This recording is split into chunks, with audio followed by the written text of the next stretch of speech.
Greetings and salutations, everybody. Welcome to my YouTube channel. My name is John Campea, and this is Open Mic. Now, every day on the John Campea Show, Monday through Friday, we save time to take live questions.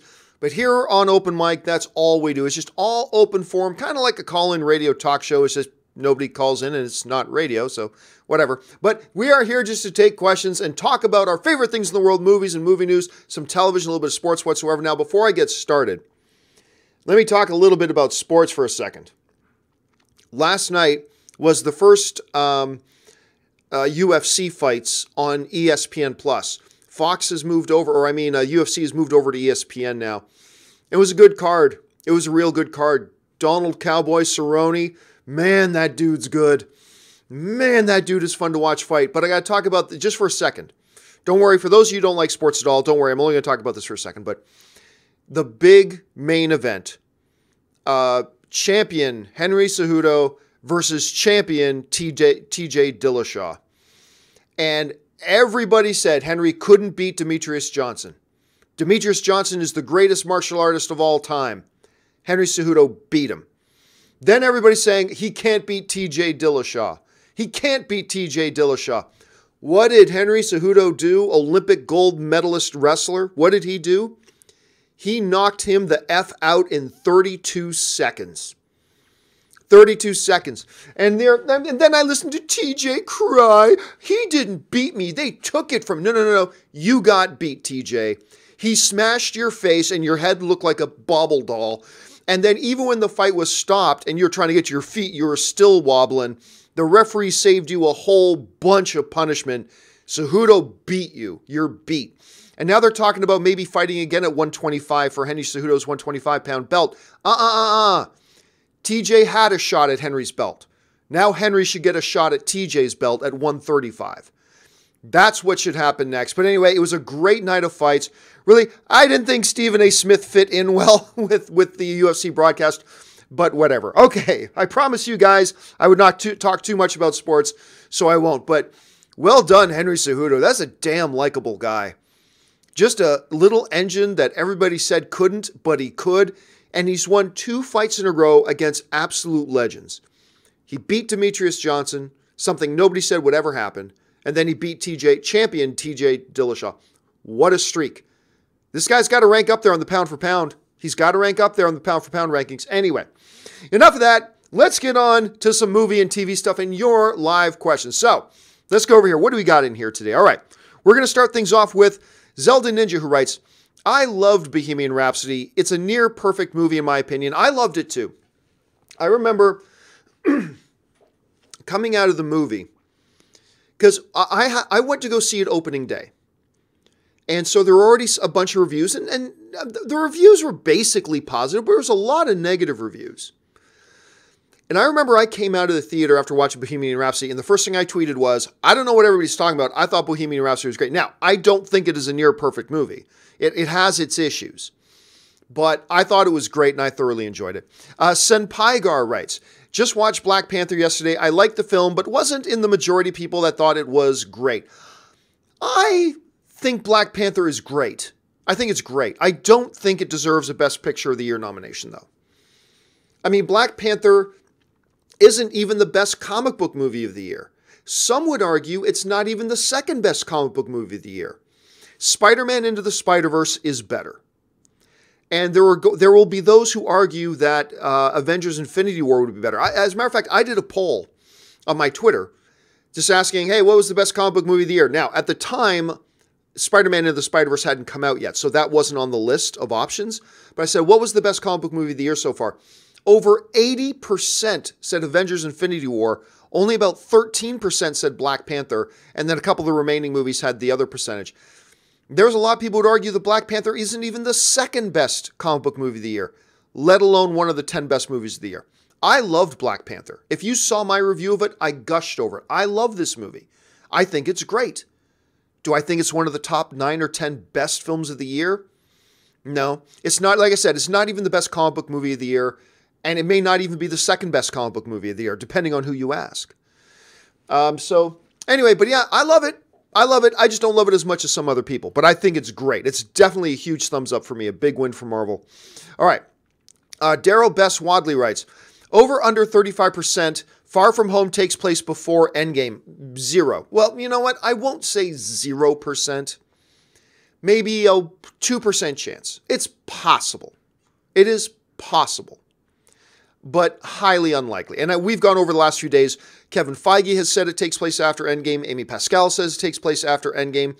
There's no evidence to suggest it happens before Endgame. And Kevin, I mean, this basically all right there. There's nothing there that suggests it happens before Endgame. It certainly doesn't happen before Infinity War. So how can it happen before Endgame? So anyway, no. Daryl follows up with, better comedy, 21 Jump Street or Office Space? Ooh, they're two very, very different kinds of comedies. They're very, very different types of comedies. It's weird to say this. I think upon my first viewings, I liked 21 Jump Street more. But Office Space has endured the way other films like 21 Jump Street just simply don't endure. So it's tough to say. In the long run, I'll say Office Space, but 21 Jump Street's great. Godzilla Love Campea writes, Godzilla will kick Thanos' ass. Actually, I don't think Godzilla would stand much of a chance against Thanos. At least not with a Infinity Gauntlet. Minus an Infinity Gauntlet, yeah, Godzilla probably beats Thanos. All right. DC Patience writes, glad to see Spider-Verse in the top 5. Is it back in the top 5 again? Also, let me check this out. Box Office Mojo. Let's take a look at this. The weekend estimates. Spider-Verse back. Yeah, still in the top 5. Wow, on its 6th week. Its 6th week. It is back into the top 5. It has been out 1 week longer than Aquaman. And it has had better legs than Aquaman because it's been out 1 week longer than Aquaman. And it only finished $3 million behind Aquaman in the charts this week. So Aquaman came in number 4. Dragon Ball Super Broly made 10 million? I guessed Dragon Ball Super Broly would make 18. That was my guess. So I guess I was over. Because it actually made 10 million domestically. Which is fine. The Upside was number 2, and Glass took number 1. Wow, Glass made a lot less than the projections. Because there were some projections saying it could get up to $75 million. I mean, Universal's projections were 40 to 55, but Glass came in. We'll talk more about that on the John Campea Show tomorrow. But yeah, it's nice to see Spider-Man Into the Spider-Verse in its 6th week of release, still in the top 5, and it made another $7 million. Spider-Man Into the Spider-Verse has now made $322 million worldwide on a $90 million budget. I'm impressed. That makes the movie profitable. I'm impressed. Like I said, it's my 3rd favorite movie of the year. Stubble McShave writes, let's see, I heard that Amazon is willing to spend more on their TV series compared to Disney since their business model is different. What are your thoughts? I don't know about that. I don't know how the business model is any different. They want people watching their original series. If anything, Disney's streaming service,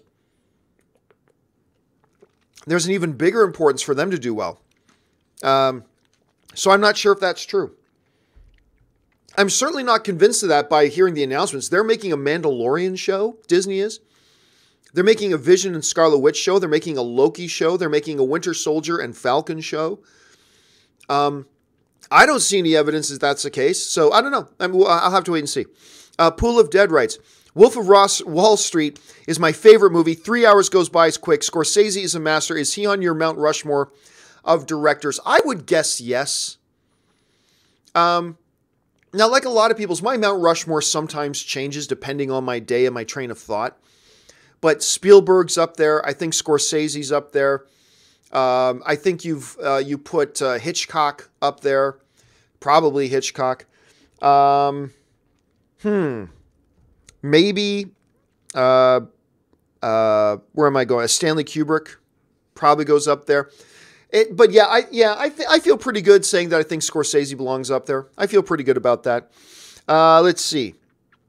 Senpaigar writes, watched Rogue One again only for the 2nd time. I enjoyed the movie, but I think that I only loved the 3rd act. The first 2 didn't do much for me. You know what? You're not the only one who said that, Pygar. There are other people who feel that way. I am in the minority in that I love the first 2 acts. I think I actually prefer the first two acts over the final act. I love all the character development. I love all the story setup. I love exploring the galaxy at that point. I loved the first two acts. Loved them. Even more than the third act. Notwithstanding Vader's appearance. Obviously, that's the creme de la creme of the movie, sure, but that's just one short moment.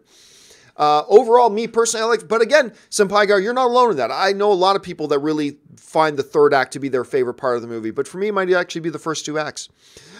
Pool of Dead writes, never been more hyped for anything like Endgame. My expectations for it are probably too high. What are your expectations quality-wise? Well, I mean, there's a number of different factors, Pool of Dead, that go into where my expectations are for Endgame. Factor number one, it's a Marvel movie, and they have just cranked out excellence. They've had a couple of stumbles. Iron Man 2, Thor the Dark World, they've stumbled a couple of times, but for the most part, they just basically crank out excellence.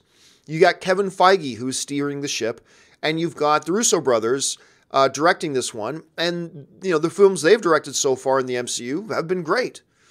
Whether you're talking about Winter Soldier, or you're talking about Civil War, or you're talking about, they've been great. So my expectations are pretty high. I think I'm expecting it to be on par with Infinity War. I'm expecting it to be on par with Infinity War. So that's where which is pretty high. That's pretty high expectations. So yeah, and dude, it's only 95 days away now or less. It's like 3 months away. It's hard to imagine that. Endgame is only about 3 months away. Crazy. And by the way, there's another MCU movie coming out before it in the form of Captain Marvel. I'm also very excited about that one. All right. Dixon Whitesides writes, hey, John, my girlfriend Bailey was wondering, could we ever see someone pick up Stanley Kubrick's, speaking of Stanley Kubrick, vast notes to finish his Napoleon film?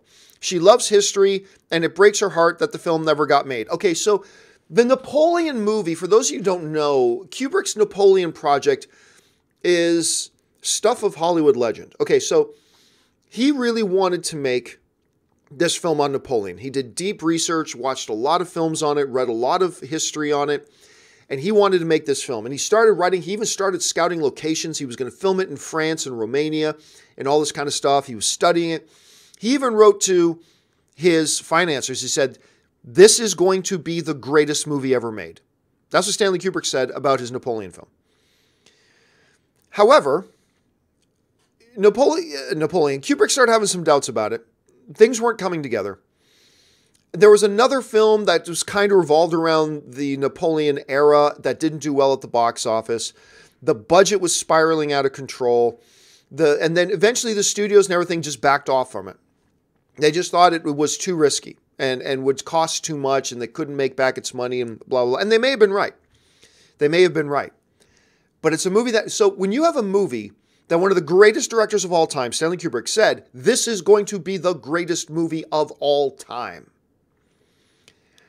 then that lives forever in Hollywood myth and legend, right?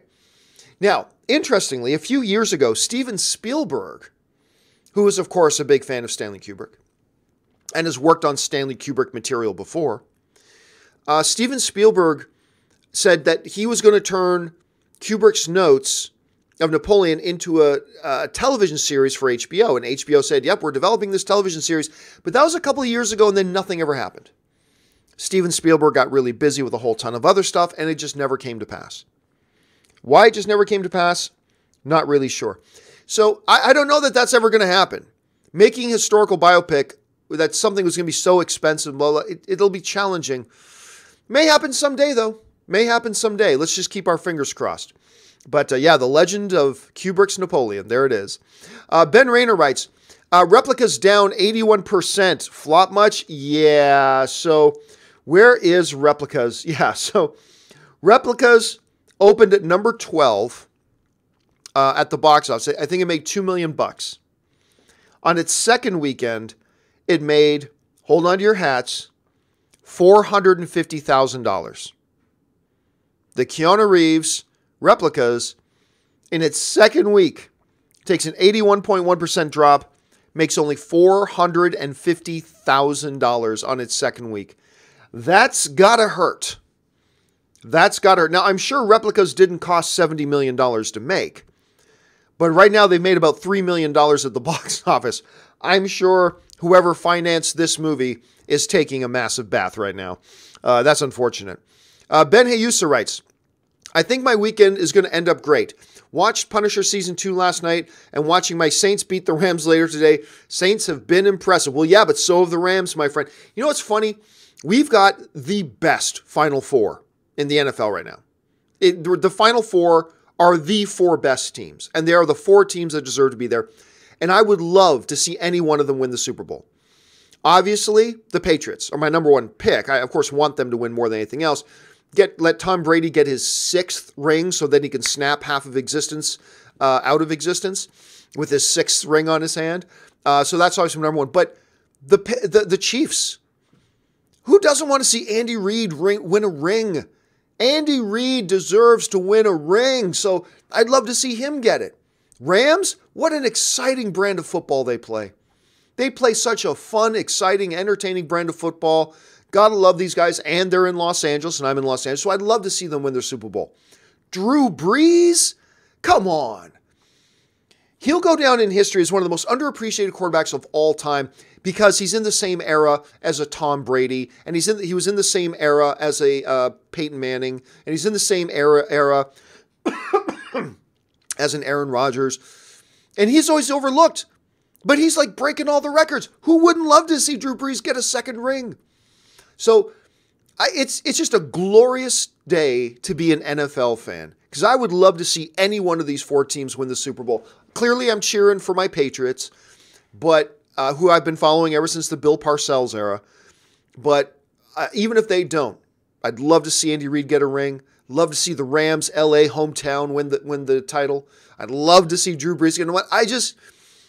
As a fan, I win. I already win because I'd love to see any four of these teams win. It's going to be great. Can't wait for the games today. Let's see. And I still haven't watched Punisher Season 2. I haven't had time to watch Punisher Season 2 yet. I was thinking about watching it last night, and then I remembered, oh yeah, the UFC was on, and I wasn't going to skip the UFC, so I watched that. All right. DC Patience writes, did Mortal Engines hurt Peter Jackson's career? If we're using the word hurt, yes. Yes, it hurt. Did it cripple his career? No. No, it didn't cripple his career. Did it hurt? Yeah. Like a 6-year-old kid can punch me with one knuckle in the side of the arm, like right in the muscle. That'll hurt.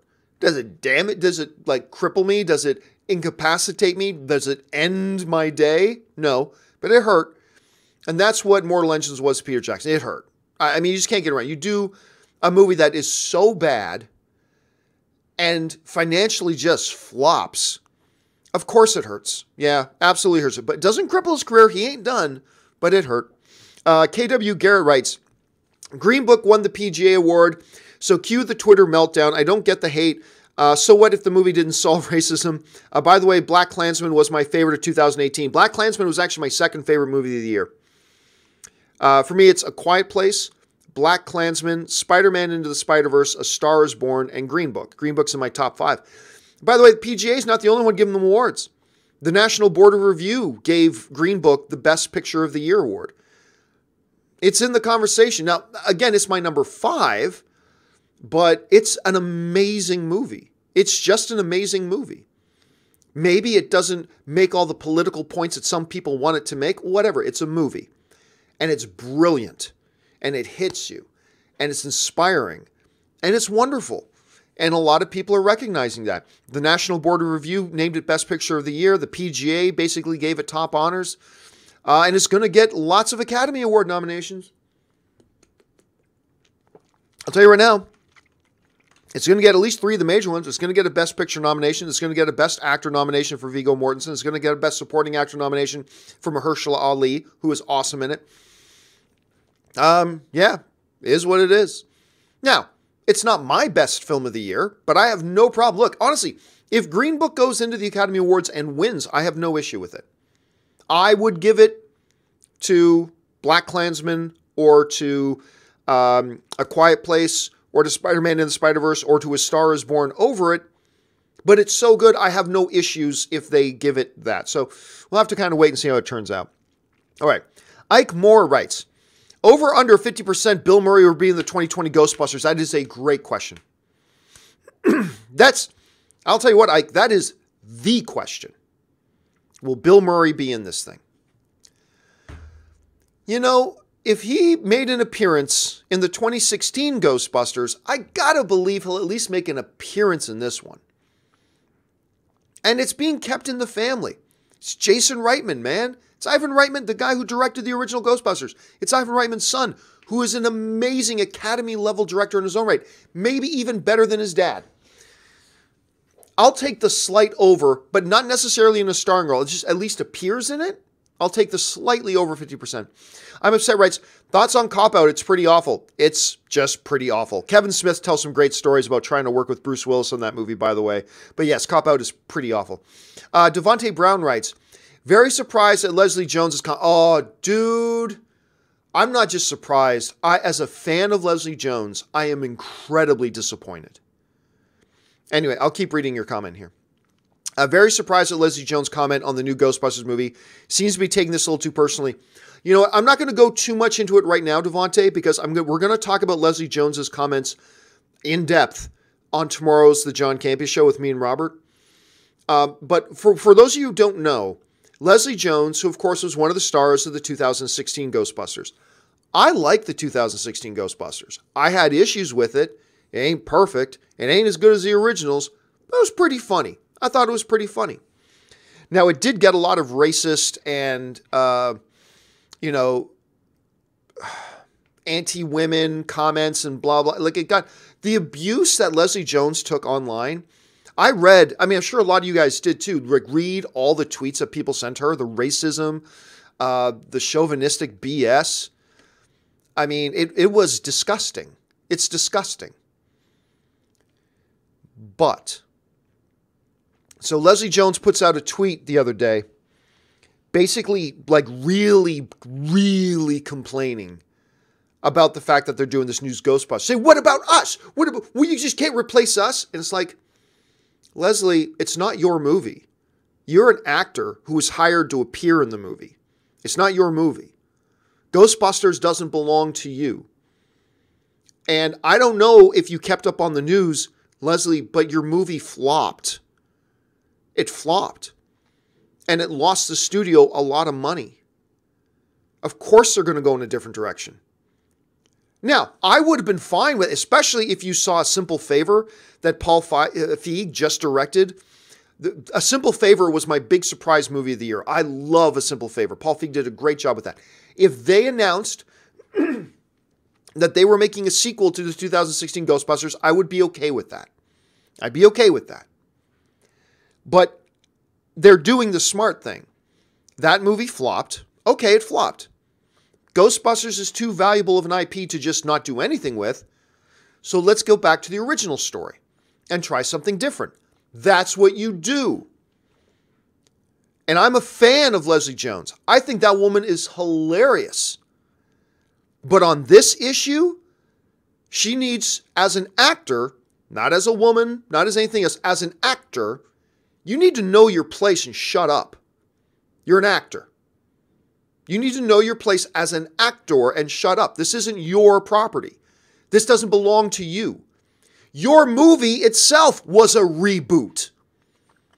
Your movie itself was a reboot. So why are you complaining that they're kind of restarting with something else now? And your movie flopped. Lost the studio tons of money. And I liked your movie. I was a fan of the movie. I had problems with it, but I thought it was a funny movie. And I enjoyed it. And I'm one of the few guys out there that actually gave it a positive review. And I am telling you, actors don't get a say. And they shouldn't get a say. It ain't your movie. They gave you a chance. They hired you and paid. You are not owed anything. You are not owed a sequel. You're a freaking actor. You get a paycheck to get in front of the camera and do a job. It doesn't belong to you. And it frustrates me when I see actors think they are more important than they are. I'm sorry, Leslie. I'm a fan. But this isn't your movie. This isn't your franchise. And you were given a shot and it flopped. So of course the studio's going to go in a different direction. And anything else is just a bunch of crybabying. And oh my God, don't we see tons of actors crybaby all the time? That's just a bunch of crybaby, and you're just making yourself look stupid. You're just making yourself look weak. And as a fan of you, I'm taking particular offense to that. So knock off this BS. Anyway, I'm going to stop there. I'm going to stop there because I'm going to want to go into this more on the John Campea show tomorrow. But if I wasn't a fan of Leslie Jones, I wouldn't be as upset about this. But I get particularly upset when it's somebody I respect. And I respect the job they did on that Ghostbusters film. I do. I liked the film. But it flopped. And the studios decided to go in a new direction. What is so difficult about that to understand? Now, I know Leslie took a lot of unwarranted bullshit from people when she did her 2016 film. And I could understand how that would make any individual jaded and angry and a little bitter. It would for any of us. It would for any of us. Of course it does. And I get that. But Leslie, you're just making yourself look really petty. You're just making yourself look really petty. Now, if Ghostbusters 2016 made $700 million at the box office and then they decide to scrap it, then you got to scratch your head and say, wait a minute, what's going on here? That movie made $700 million. You don't just scrap that. But it didn't. It lost money. It barely got over $200 million. Good grief. You lost the studio tons of money, so they're moving in another direction. Deal with it. You're an actor. Deal with it. You do not own these properties. And the studios owe you nothing except a paycheck. They hire you to come and do a job, and they give you a paycheck, a good paycheck. They give you a paycheck for your work. But that studio owes you nothing. The franchise owes you nothing. Fandom owes you nothing, and it's about time actors figure that out. Anyway, that's just me. So let's just move on. And again, I liked Ghostbusters. I did. And Leslie's stupid, idiotic tweet doesn't justify the subhumans who went off on her in 2016 with all the racism and like sexist bullshit that they did that made all of us look stupid. Doesn't excuse any of that.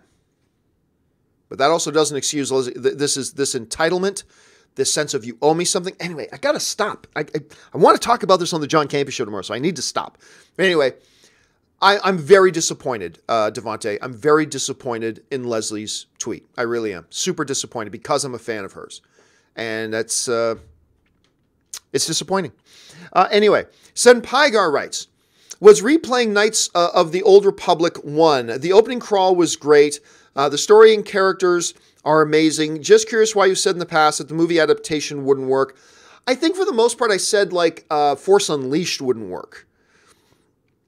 I can't even remember the last time I talked about Knights of the Old Republic. And remember, guys, there is a difference between Knights of the Old Republic and the Old Republic. Those are two different things. Vastly different things. Anyway. But yeah, the Knights of the Old Republic, the one with the Star Forge and all that kind of stuff. I mean, it's a convoluted, it's a story that works well in a game that I don't know if it would work well on screen, but I don't know that I would say that it won't work. Again, it's been so long since Pygar, since I've talked about the older Knights of the Republic. It really all depends. What was the context we were speaking of? Like in terms of X, I don't think it would work. So I have no recollection of what that was, so I can't really comment on it. But yeah, I know a lot of people want to see like a Force Unleashed movie. That one I constantly say, that won't work.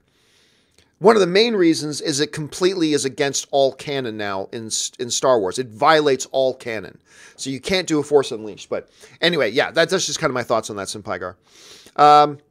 Murray Reich writes, Super Bowl 56 will be in the new LA Stadium. Would you go to it? It may be over $4,500, and I doubt it. I doubt it. Look, if the Patriots are in it, maybe. then I have a hard time justifying to myself spending that much on a ticket. I would have a very hard time justifying that kind of a price tag. To myself, to my wife, that's the bigger one. How do you justify to your wife spending $4,500 for a ticket? So I'll say no, but if the Patriots were in it, I would try to scheme a way to go, but even then I think it would be pretty doubtful. I'm Upset writes, what's worse, Too Fast, Too Furious, Tokyo Drift, or Need for Speed? Well, I'll tell you what. Hold on a second. If the Need for Speed movie is the one I'm thinking of, and it is. Yes. Okay, so Need for Speed, 2014. It's the movie with Aaron Paul. And, well, let's just go through the list here. Too Fast, Too Furious was not great. But I don't think Too Fast, Too Furious was awful. I don't think Too Fast, Too Furious was awful. Tokyo Drift was awful. Tokyo Drift was awful. I hated that. But I'll tell you what.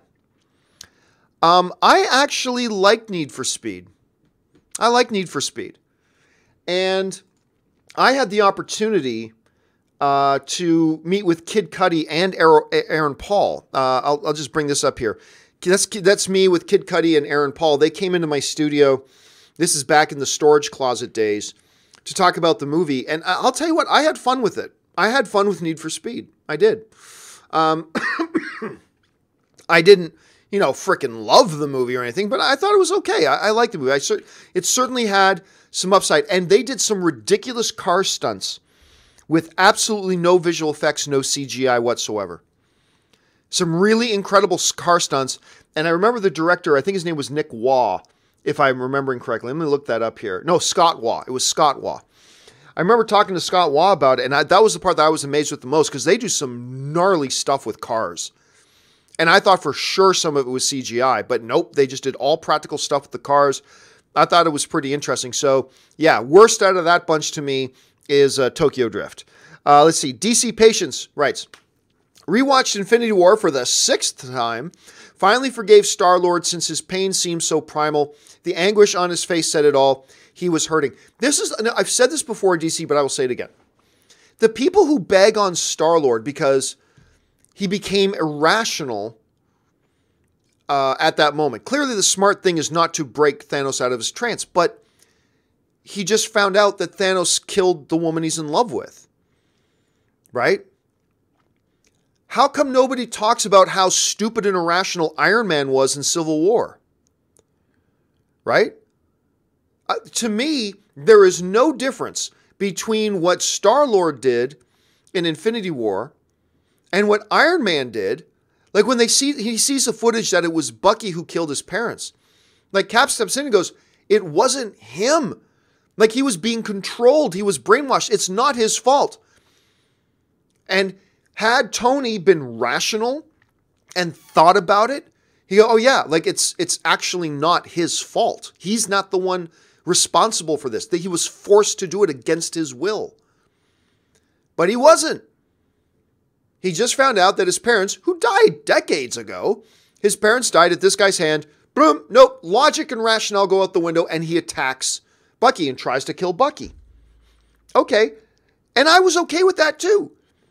But it does make me laugh when I hear people bag on Star-Lord for doing that, and yet they never mentioned that Iron Man did it too. And by the way, Iron Man was now trying to kill a guy who was a good guy.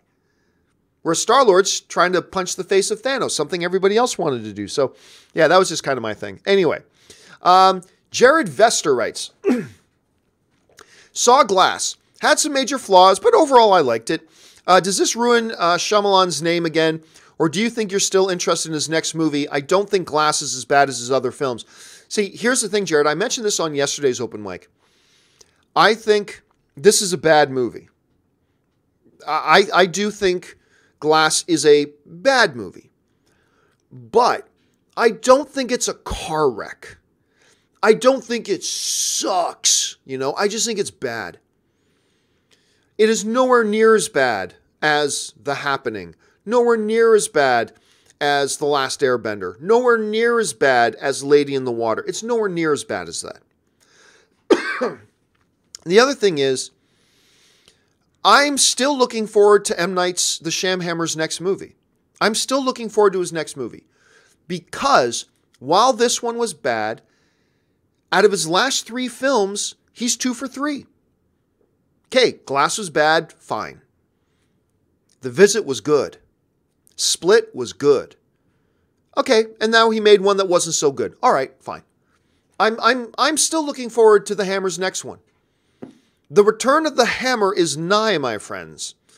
Did it break his streak? Yes. Did it hurt his momentum? Yes. But I don't think it's the end of M. Night. Like I said, in the grand scheme of things, look, winning cures everything. He's 2 out of 3 for his last 3. And this one was not a dumpster fire like some of his other bad ones. So no, I don't think it was all that bad. And I don't think this is the end of him. I don't. Especially, look, this one made $40 million opening weekend. Not as much as they were hoping, but it made $40 million opening weekend. That's not bad.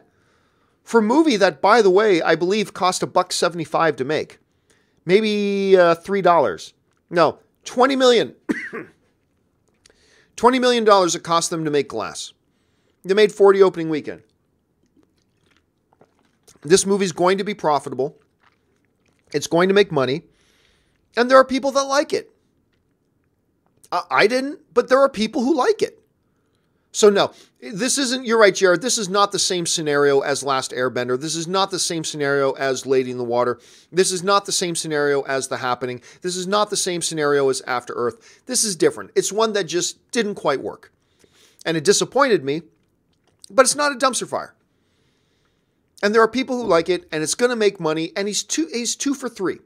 He's 2 out of 3 for his last couple of ones. So, I don't think this is the end of him. Jared follows that up with, I wouldn't qualify Glass as a bad movie, in my opinion. There were some great scenes that makes me hesitate to call it a bad film. There were some good scenes, but not enough. Not enough. Not enough for me to cross that line. Like if the middle line is right here and the movie's bad, the good scenes bring it up here, but there just weren't enough to make it cross that line from bad movie to good movie. Not horrible movie, but bad, good. There wasn't enough great. There were some good scenes. And by the way, James McAvoy's performance, get out of here. James McAvoy's performance was dumb. It was so good. Like sometimes things are just so good, it's ridiculous. James's performance in this movie crossed that line into ridiculousness. It's so good. Like I could have just watched him on screen the whole movie. But anyway, yeah, but there are definitely good things about the movie for sure.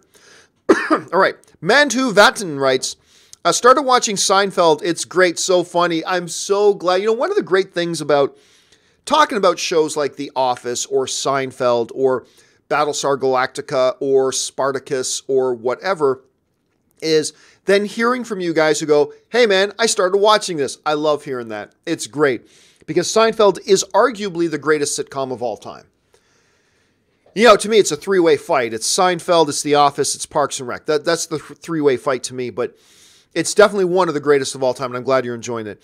Jeff Fortner writes, who's better writing a movie script? Oliver Stone or Quentin Tarantino? Hard to say, man. They write such different movies. The one thing I'll say is this. Oliver Stone seems to be capable of writing a lot of different kinds of scripts. Quentin Tarantino seems to be able to write Quentin Tarantino-style scripts, and that's about it. Now, Quentin Tarantino-style scripts are amazing, and they're great. I know he's been, I think, did QT win an Academy Award for screenplay? I thought he did at one point. Anyway, Oliver Stone has 7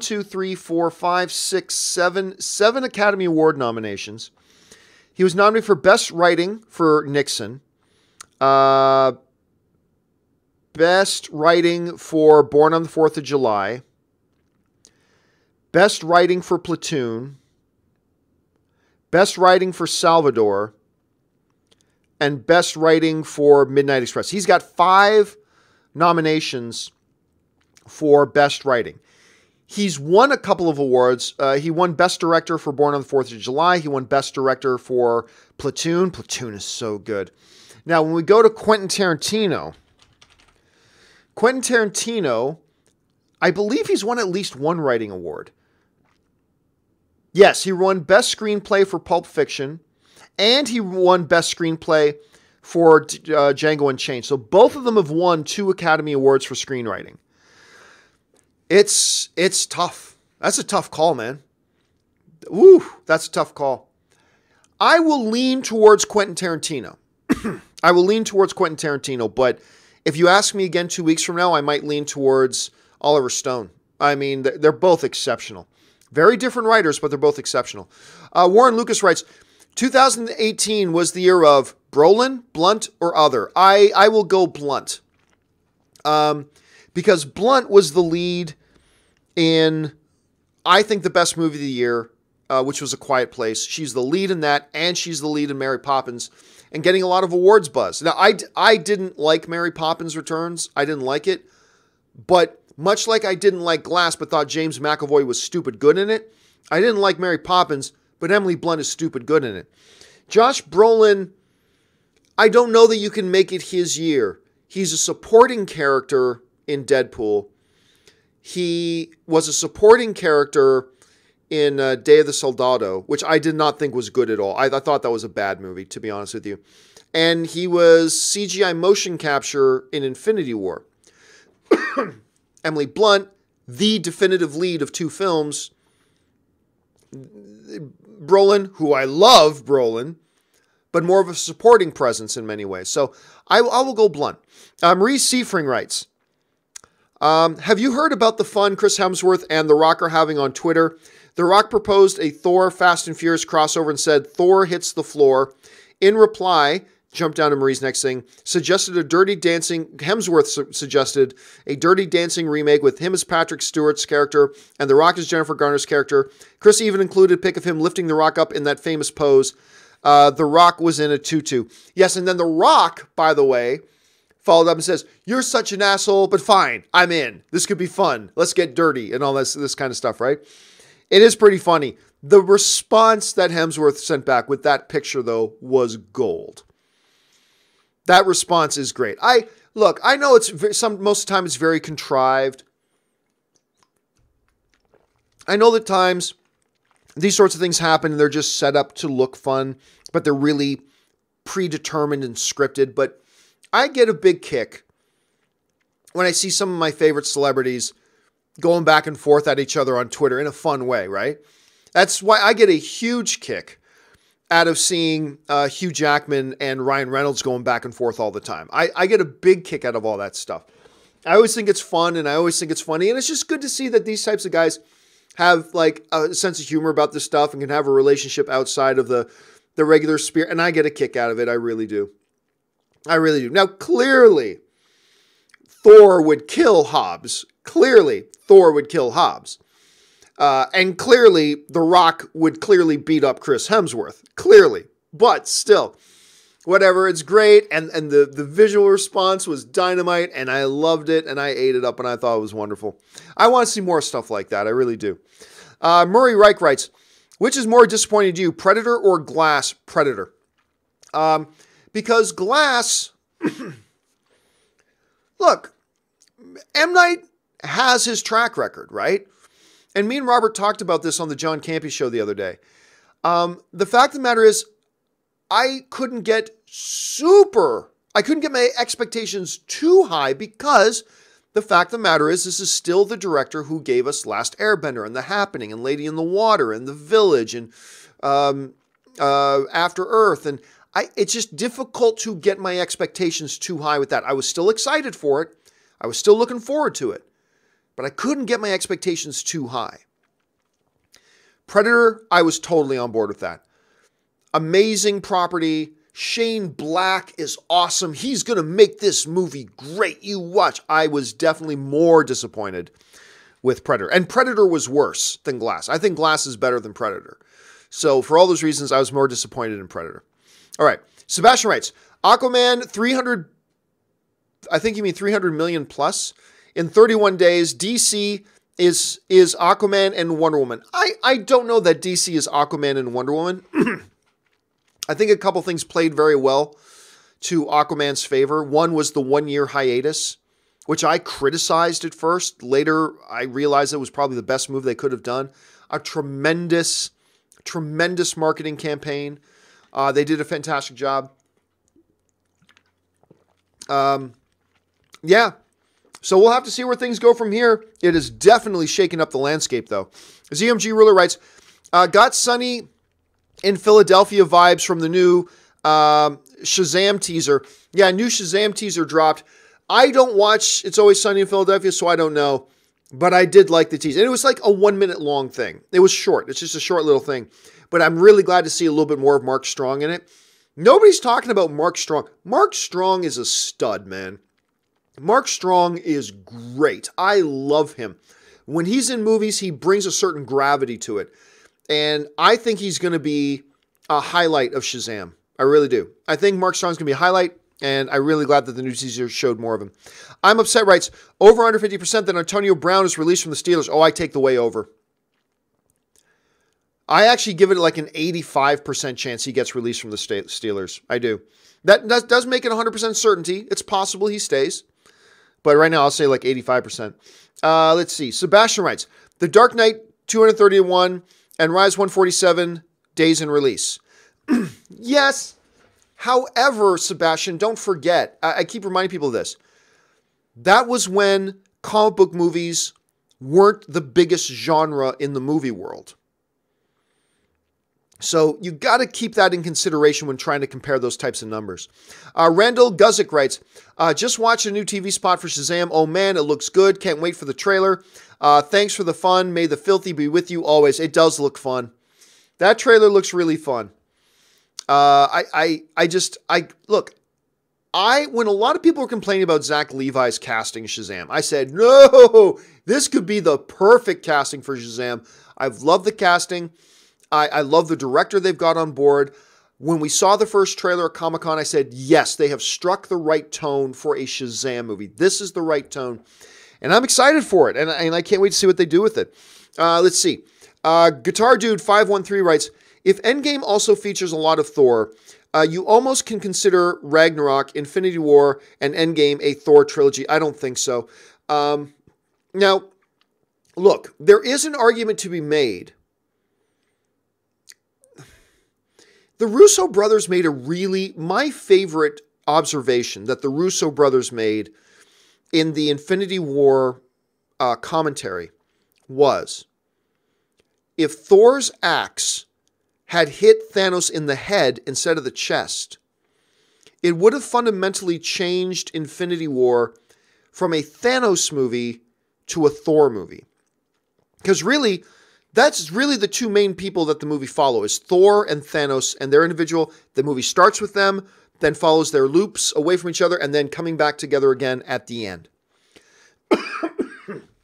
But even then, it really wasn't a Thanos movie. Was he the main person in the ensemble? Sure, but it really was more of an ensemble. It's not like Captain America Civil War. Captain America, it was clearly his movie. Yes, there were a lot of other people there, and there's a lot of other things going on, but it always came back to him. Always came back to him. It was always told from his point of view and surrounded his perspective. It was a Captain America movie definitively. I don't think you can say Infinity War was anybody's movie definitively. Not definitively. Like you can say, who had the most focus out of all the ensemble? Probably Thanos. And then barring Thanos, probably Thor. And then Tony. And then Cap. With their respective things that they're doing. Certainly Banner. There's a big emphasis on Banner. There's a big emphasis on Doctor Strange. I just don't think you can say that movie's anybody's definitively. But at any rate, the Russo brothers, though basically by saying it hit him in the chest, they say it's really kind of Thanos' movie. So even then, Thor, he's not the primary member of the ensemble. So no, I don't think you could look at that as a Thor trilogy. Any more than you could say Infinity War was Captain America Part 4. Right? I mean, that's just kind of how I see it. But it's an interesting way of looking at it. It's an interesting way of looking at it, Guitar Dude. All right. Let's see. Factual Opinion writes, hey, Campmeister, when can we get a video of you and Robert discussing Orville and Star Trek Discovery? I love them both. Well, Orville to me is hit and miss. Oh, God, like when it misses, it's awful. The problem with Orville to me is that originally it's supposed to be a spoof comedy, but it's not. It's just trying to be a Star Trek ripoff with more humor. See, I thought it was going to be a spoof of Star Trek, but it's not. It's trying to be Star Trek just with extra humor. And that annoys me a little bit, but they certainly have some of the episodes were really quite good. Some of the episodes are really quite bad. So I'm kind of in the middle on the Orville. I watch it, but I'm not too hot on it. I'm not too cold on it. I love Discovery, though. And yeah, one of these, very soon, Robert and I need to talk about these shows. We really do. Javier Rios 405 writes, can the parents in the Runaways be redeemed? I don't know. It's tough.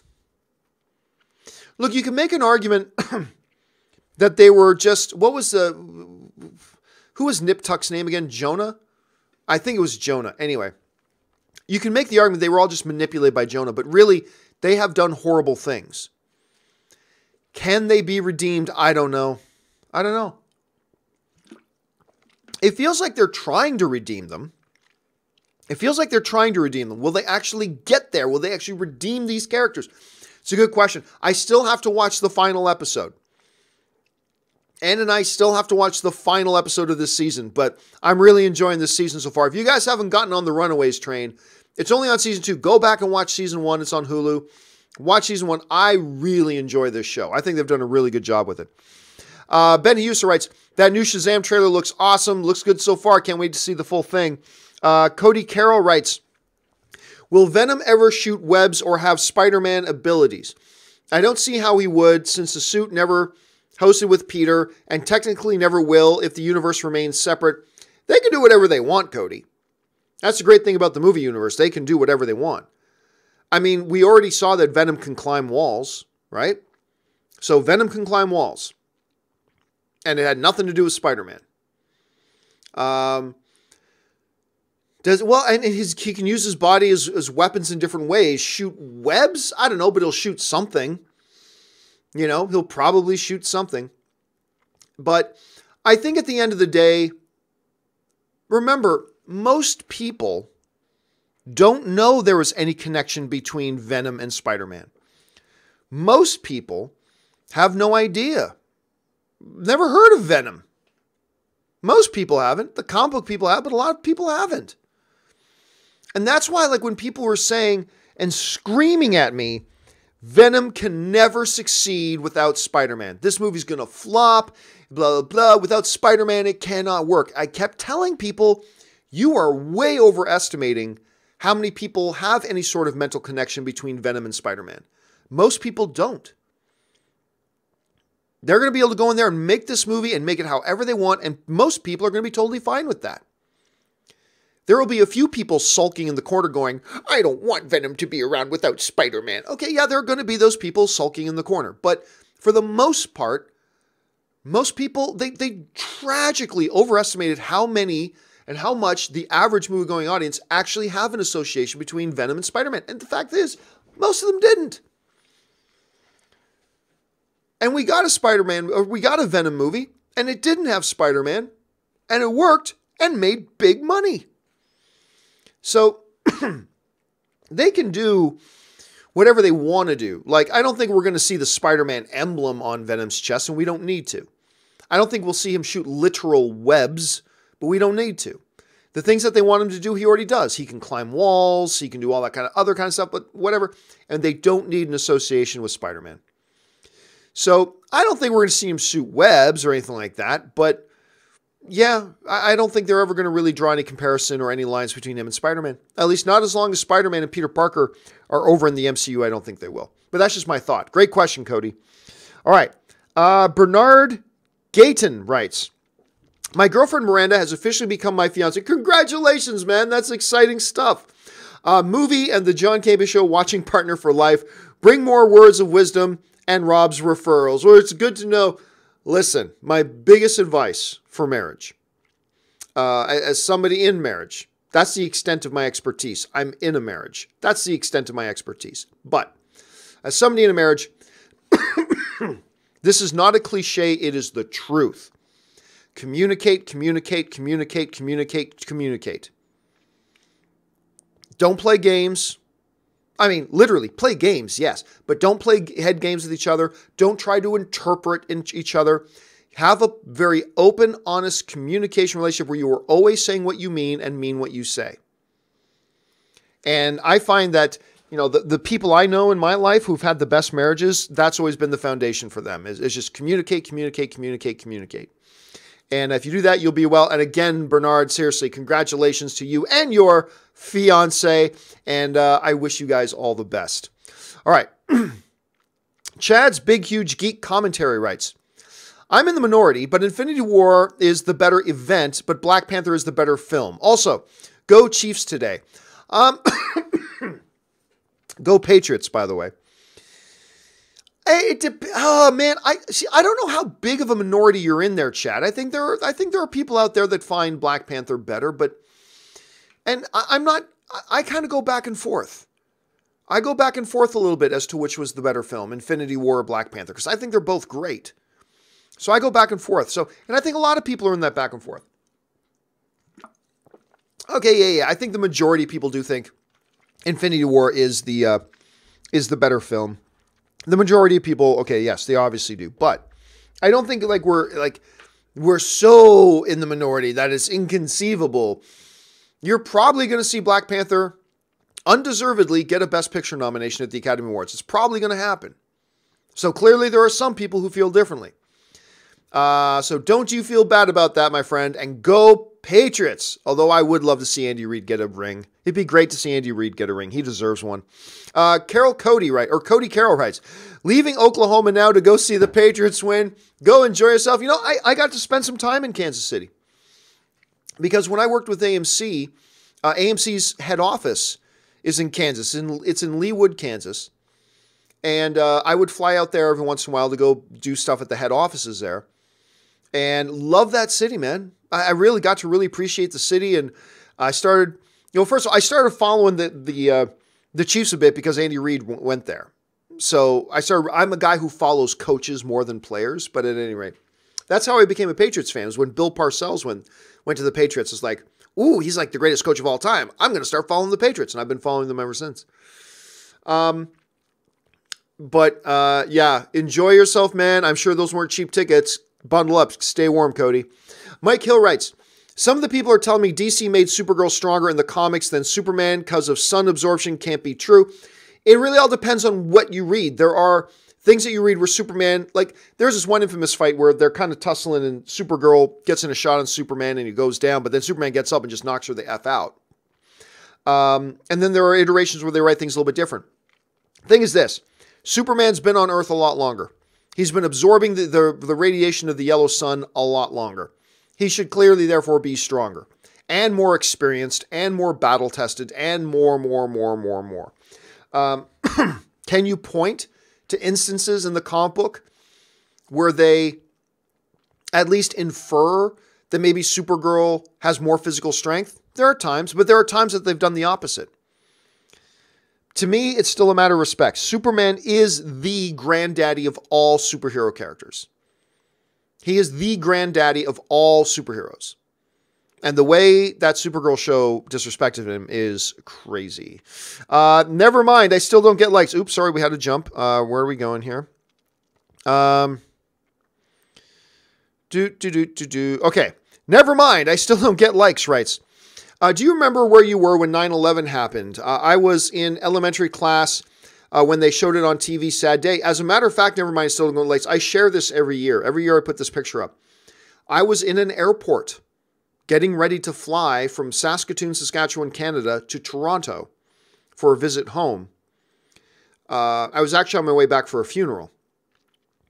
And when I was leaving for the airport, we heard on the radio there was a crash, that a plane had crashed into one of the towers.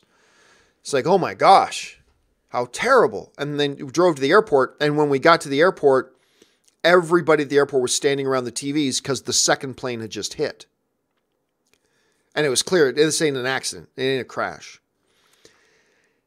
And ABC did this news special, and I was in the show. They did a full frame shot of me just looking at the TV. And I share that picture on my social media every year because the look on my face pretty much said it all. We were witnessing the world changing. In a moment, the world changed. And that's where I was. I was in an airport and I was on TV. And yeah, I'll never forget that. Never forget that. And clearly my flight never left. All flights were grounded that day, so I never did make it back for the funeral. But whew, yeah, I'll always remember where I was, man. Victor Watson writes, looks like a standalone movie. Let me try that again. Looks like standalone movies are the right direction for now. Wonder Woman, then Aquaman. I'm excited for Shazam. Yeah, I mean, look, we'll talk about this on the John Campea Show more tomorrow, I'm sure. But, the Warner Brothers executive just came out, talked about how they're no longer going to put any emphasis on shared cinematic universes. They're going to focus on individual films. And I think for now, those are the two key words. For now, I think that's the right move. For now. Clearly, they hit something on the nose with Wonder Woman. Clearly, they hit something on the nose with Aquaman. Let's see what happens with Shazam and then the next Wonder Woman. But yeah, then we got Joker. It could be standalone movies for a while. And maybe Matt Reeves' Batman will be one of those at some point. Who knows? I'm starting to wonder, though. Brody O'Connor writes, hey, John, I know you aren't a fan of Dragon Ball, but it's estimated that this movie will make over $20 million in its 5-day opening, Wednesday through Sunday, in just 467 theaters. As a fan myself, I'm so happy for it. Yeah, I mean, 18 million is where I figured just on its weekend. It ended up making 10, and that's good. Look, I've said this before. I will say it again. There are enough Dragon Ball fans out there to get that kind of box office result. But it's what I've always said. People who are Dragon Ball fans are going to go see it, and people who aren't Dragon Ball fans aren't going to go see it.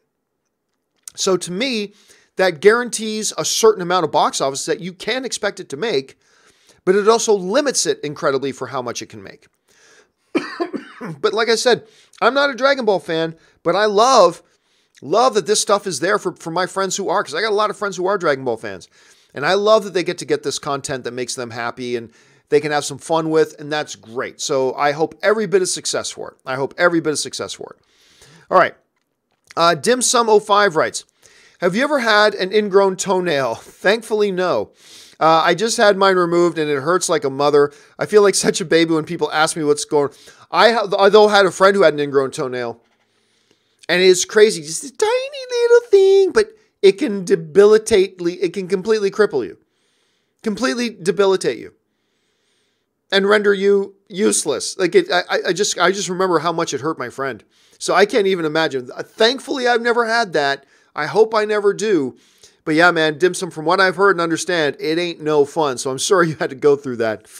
Guitar Dude 513 writes, an old theater in my town doesn't show new movies, but will show classic once every Friday. And next Friday, I'm going to go see The Godfather for the first time. Dude, for you to get to see The Godfather for the first time on the big screen, very few things are better than that, my friend. Very few. That's awesome. That is all types of awesome. First of all, how have you never seen The Godfather yet? But whatever. You get to see it for the first time on the big screen. That's great. Enjoy. And then make sure you go home and watch Godfather 2. Because they're 2 of the 10 greatest motion pictures ever made. So yeah, make sure you go do that. I'm a little bit envious, man. All right. Zach Bartran writes, what are your thoughts on TJ Miller? Personally, I can't stand him and his humor. It's one of the many reasons why I hated the Deadpool movies. Look, TJ Miller has done some stupid things. Right? TJ Miller's done some stupid things. There's no getting around that. He's done some very, very stupid things. And there's a cloud of controversy that goes around him. Look, all I can tell you, and I don't know about any of that stuff. All I can tell you is, I personally, in movies, I find him very funny. In movies. I think he's a very funny performer. I have met him a couple of times. I've had a chance to sit down and interview him a couple of times. And I've always found him, again, I'm only speaking from my personal experience. I've always found him to be a very pleasant, fun person to be around.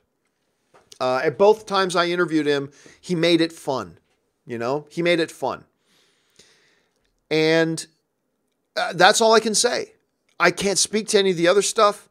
I can't speak to the stupid things he's done. All I can say is I find him entertaining as a performer. I thought he was great in the Deadpool movies. And I've enjoyed the time I've had, the very limited amount of time I had to spend with him. I enjoyed. So that's all I can say at that point. So there's really two different sides to that coin, Zach. The alleged stupid stuff that he's done and him as a performer. And I got to say, I do like him as a performer myself. Adrian Watson writes, Shazam teaser just dropped and it's looking good. Yep. We've talked about that already, Adrian, and yep, it does look good. And again, the thing I really like about it the most is that they show more. We're getting a little bit more Mark Strong in the stuff now that I find really cool. Eric Saul writes, rewatched Logan last night, and dear God, the "it wasn't me" scene, spoilers, is just so damn. Logan was the best movie of 2017 or 16 or whichever. Logan was the best movie of the year. And it is filled with emotion and heart and tragedy and excitement. And it's just, and that scene, it wasn't me. It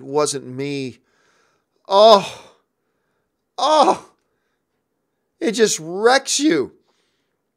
Especially if you're somebody who grew up watching these X-Men movies. That moment just wrecks you, man. It's so beautiful and so touching. And man, now I got to watch Logan again, Eric. Now I got to watch Logan again. All right. Zach writes, are there any movies that you saw once and refused to watch a second time? Well, obviously there's many, many bad movies I've watched once and I never want to watch again. But there are a couple of good ones, fantastic ones, some all-time great ones that I'll never watch again for different reasons. Schindler's List is a movie I can never watch again. It just shakes me too much. It's an amazing, iconic movie, fabulous movie, but it does its job a little bit too well for me as an audience member. It just shook me too much. Detroit, the one that came out about a year ago, that's another one. I do not think I can watch it again. It does a marvelous job, but wow, it just made me feel it just shook me too much. So there are certainly, we all have a plethora, Zach, of terrible movies that we will never watch again because it's a waste of our time. And time is a finite commodity we have on this earth, right? We're all going to run out of time. You don't want to waste your time watching a bad movie again. But then there are ones that I like, but I just can't watch again. And those are a couple to me. AFC writes, Mowgli's Baloo has a human face, makes CGI look poor. I don't know about that. I don't know that it gave a little more personality. I'll say that. It gave a little bit more personality. Now look, I didn't like Mowgli. I wanted to like Mowgli. I'm a huge fan of Jungle Book, so I was looking forward to this new one to see what they would do. I'm a big fan of Andy Serkis, and he was directing it, so obviously I couldn't wait for that. I just didn't think Mowgli was very good, but I will say I didn't mind. I didn't mind that look. Like overall, the CG was nowhere near as good as Jungle Book. That's for certain. But I got to admit, Zach, it didn't bother me so much. AFC. It didn't bother me so much. That didn't bother me so much.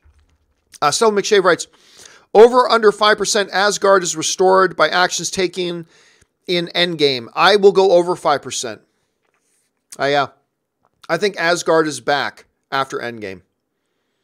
I don't know how, but I kind of think, as Robert thinks, that the universe is going to be reset in some way. And I believe we are going to get Asgard. At least if you're setting the over-under at 5%, I'll take the way over. Maybe not 60%, but over 5% for sure.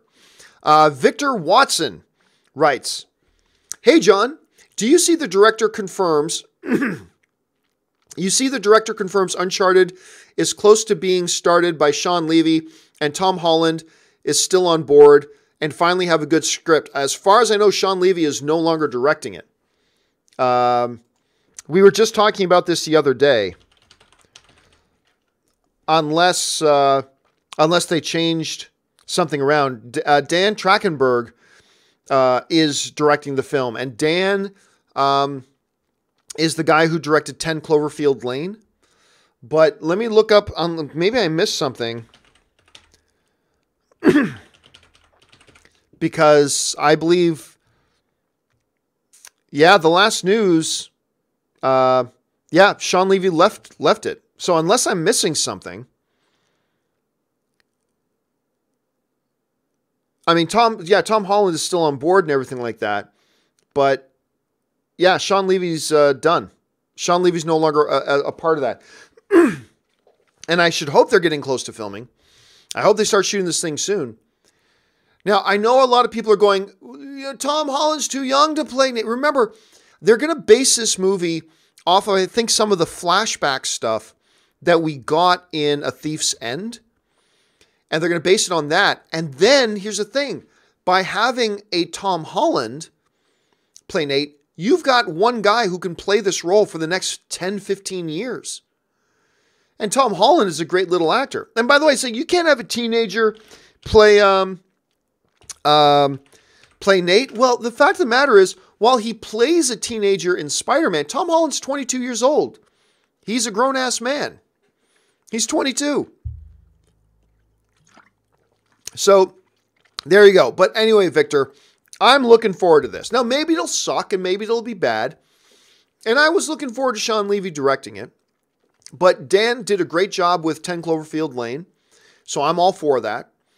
And let's see what they can do. Maybe they can finally break the video game curse. All right. Never mind, I still don't get likes writes. I'd like to see Kingpin in the next Spider-Man movie since the show is done. It's possible. It's possible. I don't know, though, man. Vincent D'Onofrio's Kingpin is tough to follow up. It's tough to follow up.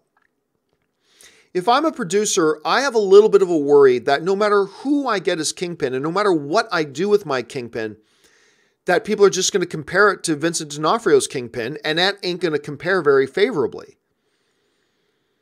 Because Vincent D'Onofrio's Kingpin is maybe the best thing ever done in any of the Netflix shows. It's a tough call. I'd be intrigued to see it, and it's certainly a possibility. It's certainly a possibility. I'm just saying, if I'm a producer with Sony or with Marvel, I am hesitant to bring in Kingpin at this point. Because even like Spider-Man Into the Spider-Verse, they did a radically different kind of Kingpin. Radically different kind of Kingpin than D'Onofrio's Kingpin. So I don't know. In live action, tough. It's tough. ZOMG Ruler writes, and by the way, guys, please don't send in any more questions because I got to go get ready pretty soon to watch some football today. So please don't send in any more questions. Victor Watson just sent one in, and that is going to be the last live question I'm going to take today once I get down to Victor's question. So, and that was at 11:14. So please, no more questions. Okay, but so now I'm going to finish up the ones that we got here. Where am I? ZOMG Ruler, have you thought about timer in case your show's too long? Oh, I don't need a timer. I have clocks in front. Like, I know how long my shows are. So don't worry about it. Guitar Dude 513 writes, watched Logan Noir version last night. It didn't enhance the movie in my opinion, but goddamn, it's hard to enhance such a masterpiece. Yeah, it's a very cool gimmick. Doing Logan in black and white is a very cool gimmick. But it's still the same movie. At least to me. There are some people who go, oh, it totally changes it. Okay, if it does that for you, I appreciate that. But no, it didn't change the movie in the least. It's still the exact same movie, just in black and white. And I appreciate the novelty of it, and I get why they did, because the earliest promotion shots for Logan were black and white pictures, and they got everybody excited. So they thought, hey, let's put out a version of the movie in black and white. Cool. I got no problem with it. Yay. I've watched it. Yay. But yeah, I agree. It doesn't enhance it very much, but it is such a freaking masterpiece. That movie is amazing. All right. Victor Watson. All right. John, did you see that James McAvoy stated he'd rather not have X-Men in the Disney property or something to the fact? No, but you know me, I agree with that. I would I'm okay with it. Kevin Feige is going to do a great job with the X-Men. I'm okay that the X-Men are going to end up in the MCU, but I would rather have them in their own cinematic universe being made by a different studio to keep things fresh and different. But it is what it is. And if James said that, I'm completely on the same page with him. All right. Quentin Carter writes, my wife and I watched the Indiana Jones trilogy and the Mummy trilogy, and I was surprised how much better the Indiana Jones trilogy holds up despite how much older it is. P.S. Keep up the good work, man. I think part of the reason why first of all, the Indiana Jones movies are just better movies. Better movies tend to hold up a little bit better. But here's the thing too. The Indiana Jones trilogy was itself a period piece, right? Like when they made that in the 80s, it was about another era. So it was already displaced an era. And I think that lends a lot to how well it holds up and the rewatchability of it and just the overall quality of it. I mean, look, think about this. George Lucas, Steven Spielberg, and Harrison Ford all working on this franchise together. What? Imagine today if they announced they were making a new film franchise, they're going to make a new trilogy of anything, name whatever it is. They're going to make a new trilogy, and it's Quentin Tarantino, Christopher Nolan, and Daniel Day-Lewis are all going to work on that together. We would lose our collective minds. We would lose our minds. That's Indiana Jones. Spielberg, Lucas, Ford, what? Making this adventure series set during the Nazi era, what? Globe-trotting adventurer, treasure hunter, what? It's amazing. But yeah, I really do think that even when it was made, it was a period piece, really helps to how much it holds up. And I mean, not much special, there's no CGI to look bad. I mean, there's a little bit of CGI and some of it looks bad, like when they're going down in the second film, Temple of Doom, when they're going down the hill in the inflatable raft. Yeah, some of the visuals there are not so good. Some not so good. Some of it was practical and looked great, but some of it you could tell when they're green screening it and not so good. But whatever. But that was minimal. It really held up well. It really did. It held up really well. And I'm glad you guys watched it, man. That's a fun watching, dude. I remember me and Ann, there was a local theater that was playing 1 week 1 week Raiders, 1 week Temple of Doom, 1 week Last Crusade, and we bought tickets and went to all three of them. And that was my wife's first exposure to them, and it's like, whew, primo, absolutely primo. All right, Puneet Singh writes, "Hey John, did you see the Velvet Buzzsaw trailer? Director of Nightcrawler and Gyllenhaal. It was weird as fuck. Cannot wait for it." Nope. You know what's funny? Somebody asked me that yesterday. Somebody asked me yesterday if I saw the Velvet Buzzsaw trailer yet, and I haven't. I haven't watched it yet. But all you guys seem to be talking about, so I got to make sure I check it out. Jake Gyllenhaal, come on. I got to check it out. But I have not had a chance to see it yet. Santez Henderson writes, "So, Glass happened." Yeah, I know. But, you know, there are people who like it, which is great. There are people who like Glass, and that's wonderful. I was disappointed in it. I like the way you said, "So, Glass happened." Yep, that's pretty much the best way to put it, my friend. Glass happened. Yang K writes, "Watch Fire on Netflix. So good. Love your show and all." What is Fire? Let me look it up here. Is it a movie? Is it a TV show on Netflix? Netflix, which Fire? Oh, no, that's what is it? Fire. The Greatest Party That Never Happened. Is that what that is? On YouTube, January 10th. All right, I don't even know anything about it. It's a documentary. Okay. The greatest party that never happened. All right. Thanks for putting it on my radar, Yang. I'll add that to my list. Thanks for letting me know about it. Damien writes, I love Baker Mayfield. He's my rookie of the year. Hard to vote against him. I mean, how many wins? Look, Cleveland was one bad call away from being 500 on the year. Didn't they end up with 8 wins? Man, I remember at the beginning of this year, I said, because remember, Cleveland won no games last year. 0. And I said at the beginning of the year the Fire Festival. The festival. Documentary on that. Okay, I now I know what that's about. I got to watch that. Anyway, okay, so back to this thing. I said at the beginning of this year, you watch, the Browns are going to win 6 games. They're going to win 6 games. And they won none last year. Everybody, I love all these losers who think they know as much about sports as me.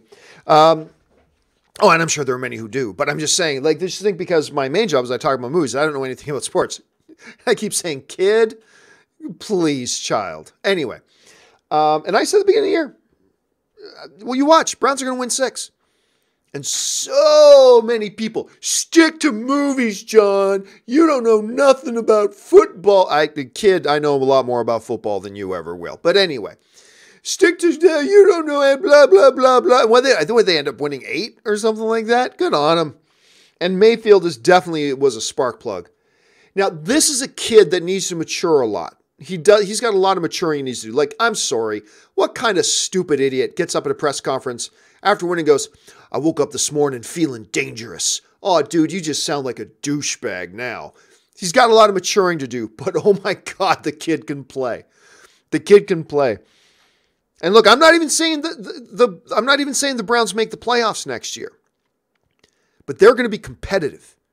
And you know what? 2 years from now, you're going to see the Cleveland Browns in the playoffs. Anyway, it all depends if they manage themselves right moving forward. Ben writes, I like 2016 Ghostbusters, but so far with all these moves they're making, I feel like 2020 is the one that should have been made to start with. I don't know.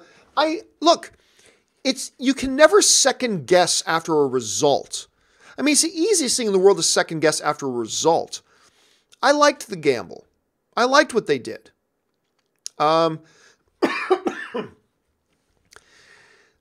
I thought it was a move worth taking.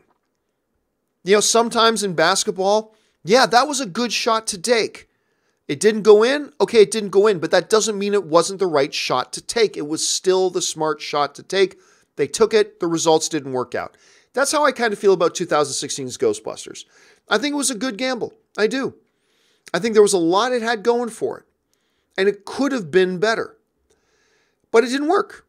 And it flopped and whatever. Okay, that's fine. I mean, it's easy to play armchair quarterback after seeing what the result was. But honestly, I thought it was the right shot to take. And now, with the context being they're coming off of a flopped film in 2016, now I think this 2021 is the right shot to take now. Now, it may bomb even worse. It may flop even worse. But it doesn't mean it's not a good shot to take. And I think this is a good shot for them to take. Corey Jimenez writes, I just checked IMDb on what James McAvoy has coming up next, and I'm excited to see he's in It Chapter 2. Oh yeah, we've talked about that 6 months ago. I think it was when they first announced it. Yeah, we've talked about that at length. Yes, James McAvoy's in It Chapter 2 as one of the older members of the club. I think it's great. Look, all across the board, the casting for this upcoming It Chapter 2 has been wonderful. And I'm excited for this movie. I love the first one. Hope they can follow it up with a good sequel. All right. Eric DeRiggi writes, what's your opinion on the movie Rollerball with James Caan? Always felt it was future Spartacus. Now, it's funny. You're not even the first one to bring up on an open mic Rollerball, my friend. I never liked Rollerball. I watched it obviously many years ago when I was much younger, but I never liked it. I never thought it was any good. And I did not find it to be a future Spartacus. At least I didn't. But if you liked it, that's great. Don't let my negative opinion on it sway you. But for me, I wasn't so big on it. Not often. It's happened before, but not often, Eric, that people bring up Rollerball. Jared McBride writes, John, I'm eating some pizza, watching your show, and who is ready for some football? Going to be great games. Dude, I love all four of these teams. Love all four of these teams. You got to love the brand of football that KC and LA play. Drew Brees is just a titan. He is a titan. And of course, my Patriots, Tom Brady, the undisputed GOAT. The undisputed greatest of all time. I can't help but like all of these teams. It's going to be fun to watch. I can't wait for a good day of football today, Jared. Good day of football today. All right. Baby Boy 8603 writes, Lights Out, Happy Death Day, It Follows, all great movies. I enjoyed all of those.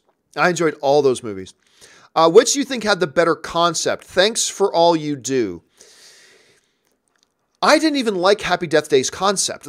I thought Happy Death Day was going to be dumb. And I didn't even want to see it because the concept, not that great to me. The execution was great, though. And I ended up loving that movie. It Follows, I'll be honest with you. Maybe it was because I was a little bit late to the party because I heard so much hype about It Follows, so much hype about It Follows. I thought It Follows was really good, and I enjoyed it. But I didn't like it nearly as much as a lot of other people did. Lights Out, crazy. That was a concept that got me. Now, maybe it was because I actually saw, there's a short film, like the whole movie Lights Out is based on a short film done by the same director. The same director did this little short film that's on YouTube. You can go and watch it. And I love that concept. I'm going to go with the best concept being Lights Out. Grandmaster writes, congrats Bohemian Rhapsody for crossing 800 million. I just love this movie. I love this movie. I'm so glad it's having so much success. Yeah, I mean, Bryan Singer delivered. Bryan Singer delivered, man. It's an engaging movie. It's a character-driven movie. It's a toe-tapping movie. It's a fun movie. I just enjoyed Bohemian Rhapsody. And Rami Malek, one of the best performances of the year. I don't think the best performance of the year, but one of the best performances of the year. It deserves every bit of success it's having right now, in my opinion. All right.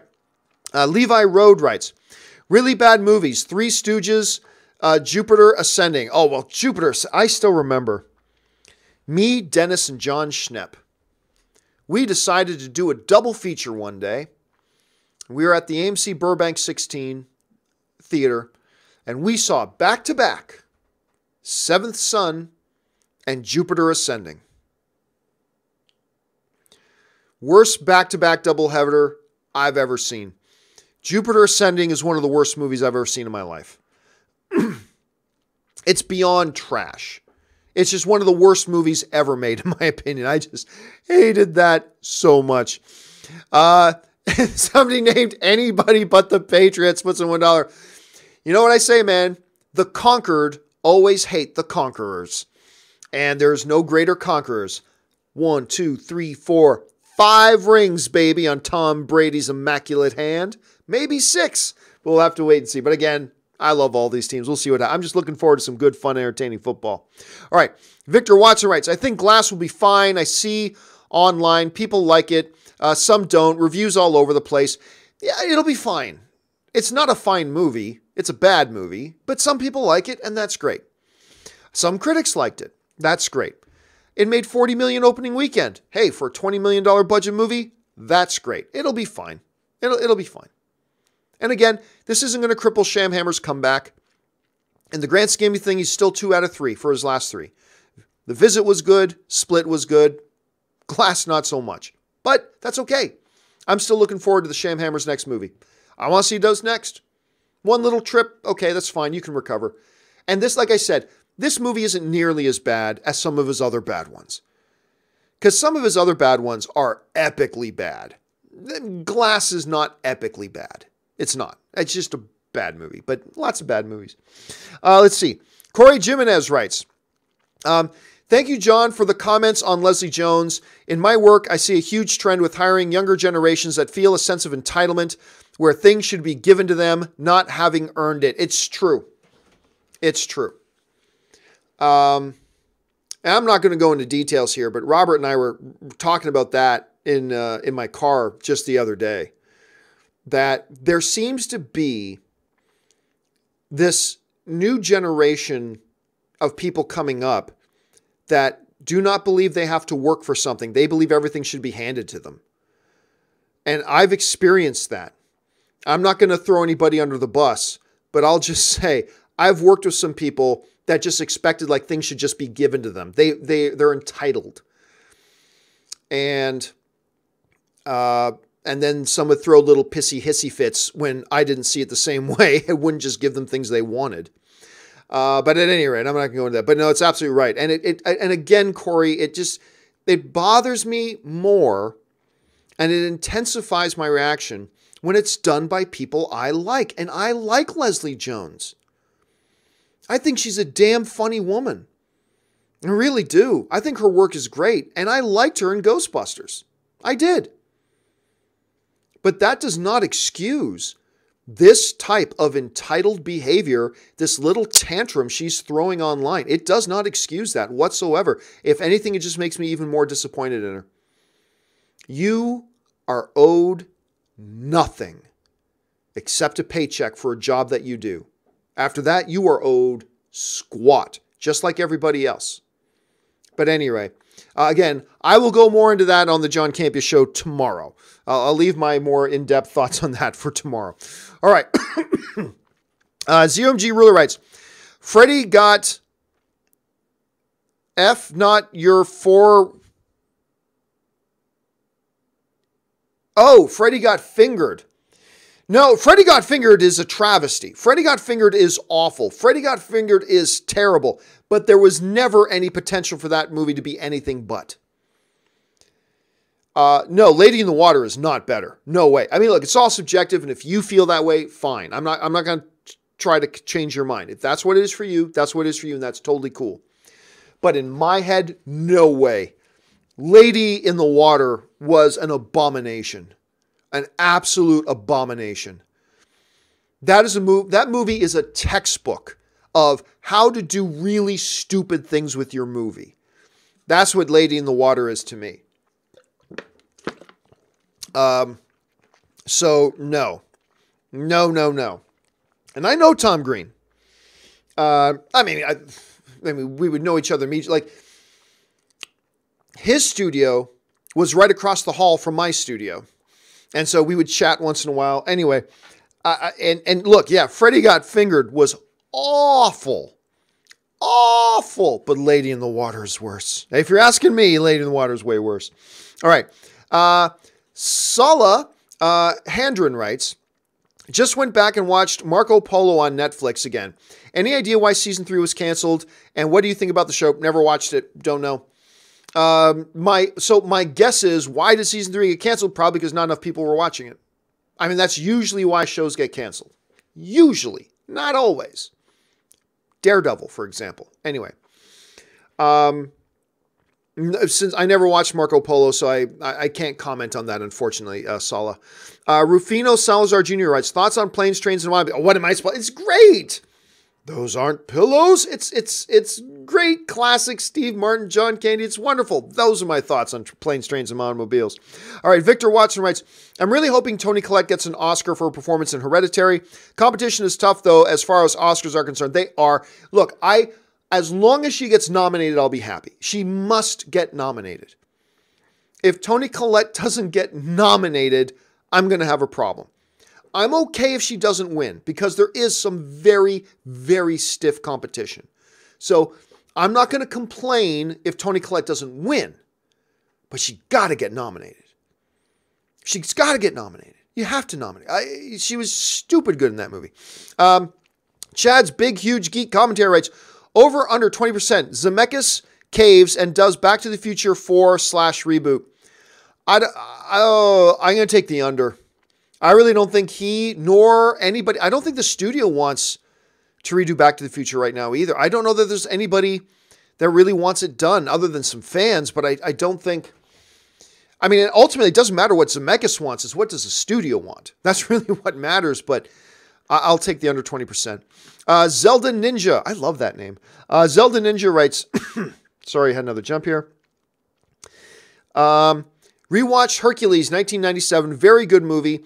How would you react if a Disney live-action Hercules was made with Sebastian Stan? Well, okay, again, so I don't like questions about, John, what about X actor playing this role? I don't address those types of questions. You know me, my opinion, you all know what I'm going to say. Everybody say it along with me.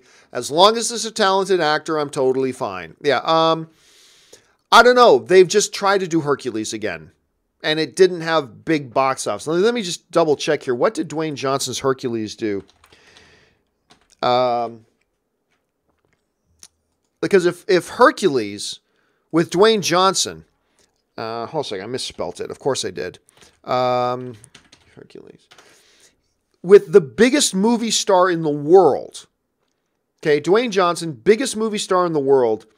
If that movie flopped, because it only made $244 million, and you had the biggest movie star in the world doing it, and you just did that, and we're like, there's still the stuff about the Hercules TV show and blah, blah, blah. I don't think you're going to see Disney looking at doing a live-action Hercules anytime soon. I don't think you're going to be seeing them do one of those anytime soon. If they did it, I'll be intrigued, because they've been doing a pretty good job with their live-action adaptations lately. We'll see how Lion King turns out, even though that's an animated movie. We'll see how Mulan turns out. We'll see how Aladdin turns out. But I'd be intrigued. But yeah, there's just too much stuff working against it right now. I don't see that being something they would do. But you never know. You never know. All right. Jonathan Teft writes, when talking about classic actors and entertainers, why doesn't anybody talk about the great Danny Key? Always loved him in The Court Jester and White Christmas. I'm 22. So I don't think it's a generational thing. I'll be honest with you, man. Other than those two things, and I'll also be honest with you, I totally forgot about White Christmas. I did. I really don't know him much at all beyond that. And you wrote Danny Key. Do you mean Danny K? I think you meant Danny K. But at any rate. Oh, no, he was on the Riviera. I saw that when I was a kid. I forgot about the White Christmas one. Yeah, I mean, that's probably why. I mean, really, that's probably why. I mean, none of us really think of him. He doesn't have any. White Christmas is a big one, but not a lot of the stuff that was really like iconic. The Danny Kaye show was never a big thing. Yeah, so it's these kinds of questions that go when people want to ask, why don't this happen? When really the question would be, well, no, that's not, you have to phrase it the other way around, is why should Danny Kaye be a big talked about household name? And you got to make that argument. You can't ask for the argument about why he shouldn't be. You need to ask the argument, why should he be? And yeah, I could see why a lot of people wouldn't, but man, there's some Danny Kaye stuff I got to go back and watch again, to be honest. I go back and watch some of that stuff again. Anyway, thanks for that, Jonathan. KW Garrett writes, your Saturday show was longer than Return of the King and 10,000 views. Mad props, dude. I can't think of anyone else I can watch solo continuously for 3 hours. You know what it was? So yesterday on open mic, I don't know, Anne went to visit her mom last night. So I had the place to myself. And I wasn't going to do anything until later in the evening to watch UFC. So I said at the beginning of the show, I said, guys, I am going to put no time limit on today's show. We're just going to go as long as we go. Well, once we started getting over 3 hours, I then said to people, guys, my voice, you can probably tell my voice is still not recovered. But I said, no more questions. Please, no more questions. I'll finish off the ones we got, but please, no more questions. So I learned a lesson. Don't say to you guys, we'll go as long as you want today, because you will take me up on that. And maybe I'll do that again sometime. But I got some football to watch today, so that's why I said a little while ago, guys, no more questions. I'm going to finish off these questions and then no more. But it was fun. It was fun. My throat killed me for the evening and still kind of sore, but it was fun. I had a good time. All right. Javier Rios writes, is Black Panther overrated? Oh, that totally depends who you ask. Totally depends who you ask. Look, I think Black Panther's great. But, you know, most people don't think it's the best comic book movie of the year. So is it overrated? It doesn't sound like it. Like, if everybody thought Black Panther was the greatest comic book movie of the year, then maybe you can make an argument that you could compose an argument at any rate that maybe it's overrated. But most people don't even think it's the best one. So how can you say it's overrated, right? So I'm going to say no. I don't think it's overrated. SJ writes, The Kid Who Would Be King has 89% Rotten Tomatoes. Yeah, that's great. Because I saw the trailers to The Kid Who Would Be King. Somebody was asking me about this yesterday.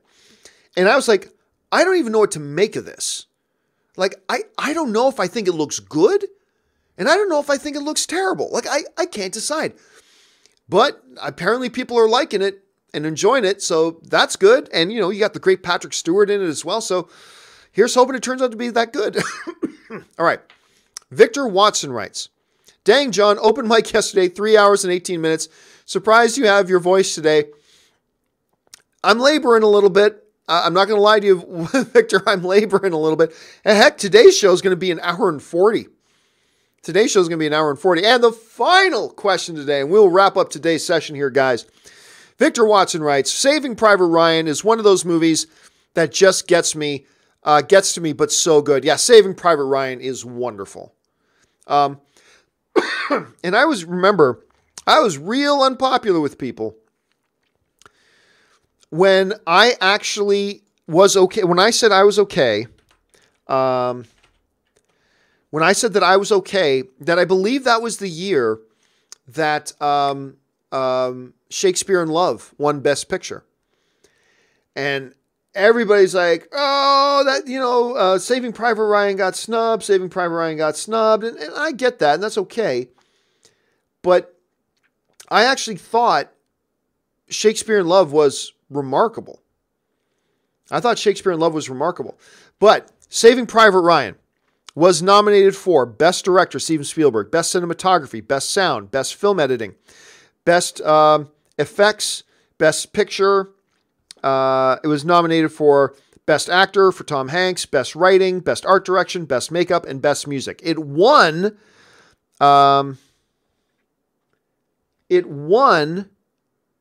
Best Visual Effects, Best Effects, Sound Effects Editing, Best Editing, Best Sound, Best Cinematography, and a Best Director for Steven Spielberg.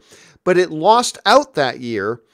It was in the Best Picture race against, I was pretty sure it was, hold on a second, where is the actual thing here? Best visual effects, foreign films, musical score. Where is it? Where's the Best Picture? Hold on a second.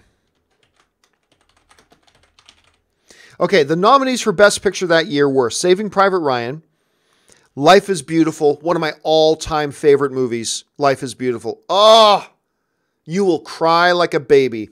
I forgot that was the same year. Elizabeth, The Thin Red Line, and the movie that did ultimately win, Shakespeare in Love, won that year. And a lot of people get angry at me. I mean, the movie I really wanted to win that year was Life is Beautiful, but I was just amazed that it even got nominated. But I was good with Shakespeare in Love winning that. I love Saving Private Ryan. Love that movie. But I think people underestimate Shakespeare in Love. I really do. It's a brilliant movie. And if you watch it again, I think you'll appreciate it a little bit more. But hey, that's just me. All right, guys, that will do it for today's installment of Open Mic. Time to go watch some football. First up, the Rams versus the Saints. That's going to be amazing. And then, of course, my Patriots take on the Kansas City Chiefs. What a day of football it's going to be. What a day of football it's going to be. And even if you're not watching football today, guys, I hope you have a great remainder of your weekend. Rest up. Get ready to kick next week's ass. And I hope to see you guys again tomorrow on the John Campea Show. Make sure you come back and join us. Don't forget, we go live at 9 a.m. Pacific Standard Time.